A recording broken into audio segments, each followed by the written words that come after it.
Tapi juga demikian juga ketika pemeriksaan ini juga sekali lagi saya sampaikan dari Pak Ahmad Kosinudin ya selaku tim kami itu juga mengatakan ini benar-benar pemeriksaan yang di luar batas gitu loh. Kenapa di luar batas? Ya karena baru pada tahap klarifikasi saja undangan itu sudah sampai saksi itu diperiksa ibu-ibu ini ya Bu Kurnia itu dari jam 10 pagi sampai jam 11 malam gitu kan, udah kayak sifatnya udah kayak tersangka saja gitu deh gitu kan. Jadi artinya tidak clear, sedangkan yang pelapornya itu Mbak itu baru melaporkan dan hanya 2 jam kemudian katanya sudah cepat sekali gercep dan belum ada satu saksi pun dari pihak pelapor itu yang diperiksa gitu. Kalau ada imbang dari mereka juga diperiksa, kemudian bisa semua dokumennya juga ditunjukkan. Sekali lagi saya mengucapkan terima kasih kepada Ibu Mega, Presiden kelima kita yang masih masuk pada golongan orang yang waras ya di Republik ini, yang kembali mengungkapkan pendapat. Saya kira pendapat waras ini perlu Mbak diikuti oleh kader-kadernya gitu ya. Gitu. Jadi menurut Anda penyidik juga perlu juga memeriksa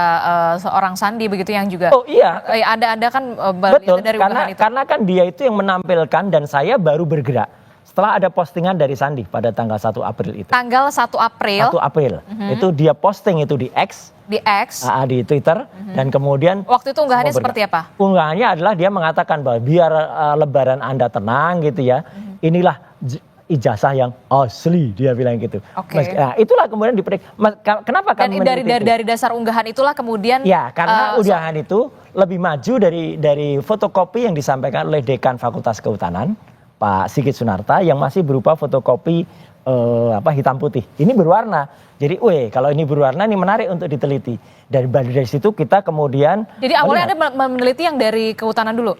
Yang dari kehutanan karena itu saatnya fotokopi itu nggak bisa diteliti. Oke. Itu kan fotokopi hitam putih dan ada beredar video dan dia ketika kami datang ke Jogja waktu itu juga tidak menunjukkan lagi gitu loh. Aneh gitu Pak dekannya nggak mengatakan langsung aja nanti dari yang bersangkutan langsung. Akhirnya kami dapat skripsi. Justru ketika dapat skripsi itu Mbak, kami bisa sampaikan skripsinya karena itu primary evidence ya, dan itu skripsi nggak bisa dikatakan salinan gitu ya. Itu skripsi resmi yang disimpan di Universitas Gadjah Mada. Disampaikan oleh siapa waktu itu? Disampaikan oleh wakil rektor.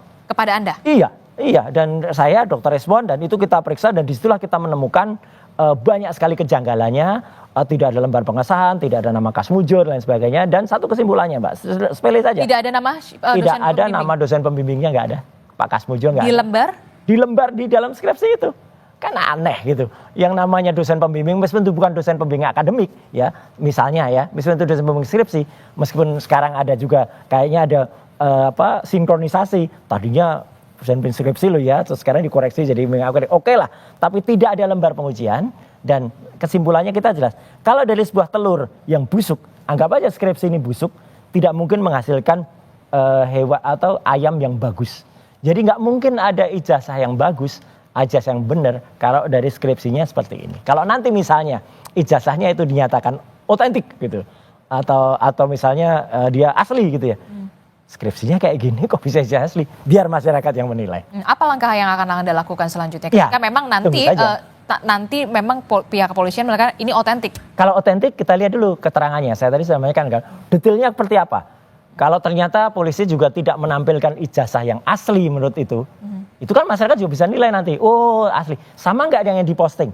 Ternyata kalau sama, ya berarti kami juga menganalisis subjek yang sama gitu. Tapi kalau ternyata itu beda, nah ini masuk ke pasal 32 atau 35, ada seseorang yang namanya Sandi itu ya, itu yang kemudian sempat memposting sesuatu yang dianggap asli padahal tidak asli. Masuklah itu harusnya dia yang kena pasal 32 dan 35 Undang-Undang ITE. Gimana Prof Hipnu? Anda melihatnya dengan penjelasan ini agak sedikit kompleks ya.